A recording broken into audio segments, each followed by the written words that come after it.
In this video, we will be looking at a specific type of application that involves linear systems and the graphing method. And this is going to be a better deals application where you have two options, two deals to buy a certain object or a membership or whatever it might be, and you're comparing the two deals to see which deal is better and when. So first off, when you're comparing two deals, you are comparing the cost and some sort of quantity. So when we write our let statements to define our variables, one of the let statements will be C for cost, and the other will be some sort of quantity that affects the cost. For example, the number of months you're going to the gym, or the number of toppings you put on a pizza, or the number of hours you decide to go skiing, whatever it might be. And then once you write your let statements for your two variables, you will write two equations to represent your two options. And when we are dealing with better deal scenarios, typically your two equations will be in y equals mx plus b form, because we know slope represents rate of change in a word problem, and the y-intercept represents the starting or initial value. And once you have those two equations, you can graph your lines using your knowledge of slope and y-intercept or a table of values, and then you can identify your point of intersection and write a nice therefore statement. Now, before we do that, just want to look at a few scenarios and pull out some let statements and write an equation to represent each. And then we'll get into the better deals. So scenario number one, a cell phone company charges $500 for the phone and $60 per month. So what are we dealing with here? Cost for sure, not the specific cost they gave us, not the 500, not the 600. A variable is an unknown. So let C represent the total cost. And then you want to ask yourself, well, what does the cost depend on? What other variable is changing that affects your cost? Well, the number of months. The more I keep my phone, the more the total cost will increase. So I'm going to use let M represent number of months. And now we can write an equation about cost. We know slope is going to be the rate. And your clue that something represents a rate is the word per. It's $60 per month. So we're going to do 60 times M. That way, if I have this phone for 10 months, I would do 60 times 10, that's 600. And then after that, I have to add on that one-time fee for the phone, which was $500. That's your y-intercept or your initial value. So let's try another one. A pizza costs $10 for a plain cheese, and then $1.50 per topping. Okay, money's involved, so let's C represent total cost. And the cost of the pizza is going to depend on how many toppings I add. So I'm going to say let T represent number of toppings. So my total cost, well, that $10 represents the initial amount. You're going to pay $10 for your pizza no matter what. That's a standard. And then for every topping I add, it's an extra $1.50 per topping. So that's our rate. So 1.5t plus 10. So if I want to add 4 toppings, $1.50 times 4, that's $6. And then I add that on to 10 to get a $16 pizza. Final warm-up scenario. A tutoring service charges $20 per hour plus a $50 sign-up or matching fee. Okay, cost again.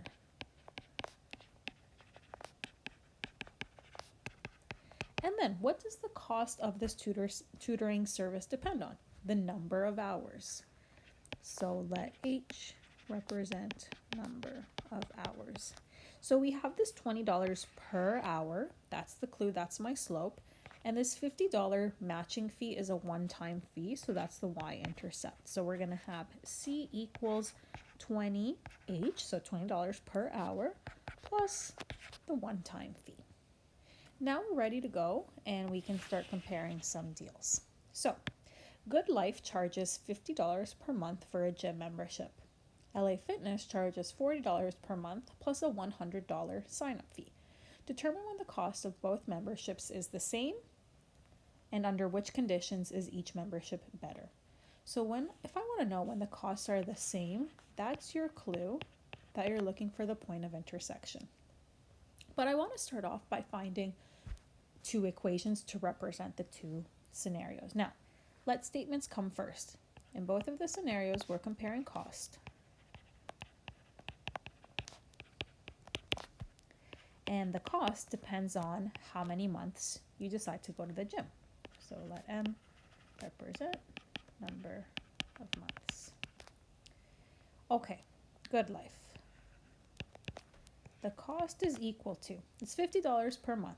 That's your slope. So 50M. And then it doesn't look like there's an initial fee, so that's it. For LA Fitness, it's $40 a month, so it's a little less. However, I have this $100 sign-up fee that I have to add on. And it's a one-time fee, so I don't need to add a variable. Now that I have my two equations, I can start graphing this scenario. And on my graph, I am going to add, I have a scale already in place, but I'm going to add labels. So this here is the number of months, and this here is total cost.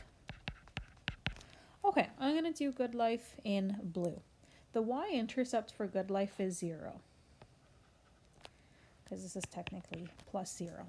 Now I'm going to take a look at my scale and see, do I want to use the slope and the y-intercept, or do I want to do a table of values?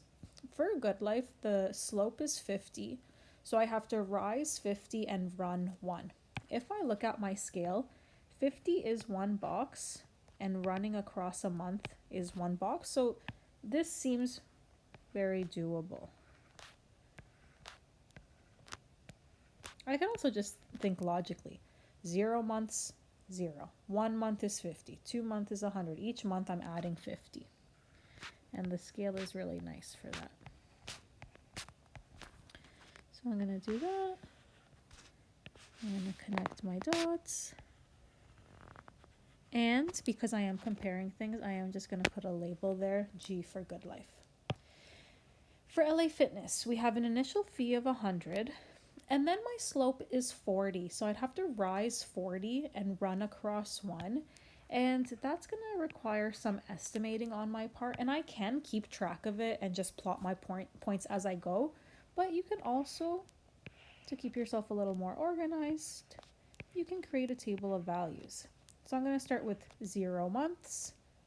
And I'll just go up by 1s or 2s. I'll just go up by 2s. Okay. So for 0 months, it's going to cost $100, that sign-up fee. For 2 months, we're going to do 40 times 2 is 80, plus 100 is 180. I'll plot that point roughly. And then for 4, 40 times 4 is 160, plus 100 is 260. I'll plot that, 4, 260. Then I'll go to 6. 6 times 40 is 240, plus 100 is 340. Plot that. 8 times 40 is 320, plus 10 plus 100 is 420.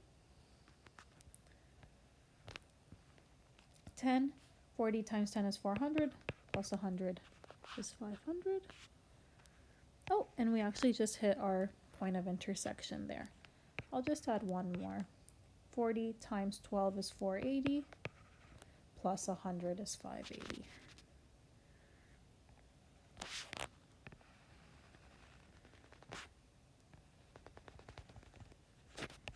And there we go. And our point of intersection is right here for 10 months, $500. And I'm going to write that in my therefore statement. So therefore, the POI is 10, 500. Now this doesn't mean much in terms of the scenario. So I just wrote it there so we can see the point of intersection. But really, therefore, for 10 months, both memberships will cost $500 in total. So that's how much you would have spent after 10 months on both. Now, when is each gym better? I'm gonna look at my sketch here, and it all depends on that point of intersection to the left and to the right. To the left, so when we're less than 10 months, this blue line has the smaller cost. That's GoodLife. So for less than 10 months, GoodLife is better. For less than 10 months, GoodLife is better. For more than 10 months, now LA Fitness is the lower line. So for more than 10 months, pick LA Fitness. So it really depends on, do you want to go short term or long term? And based on your goals, you can pick the better deal. So that's pretty much it. These better deal questions, you're always comparing costs. So we can write these nice y equals mx plus b equations with nice variables, labels everywhere. We can graph our lines with our knowledge of slope and y-intercept, or with a nice table of values. And then it's just reading and analyzing the graph for that point of intersection and which deal is better when.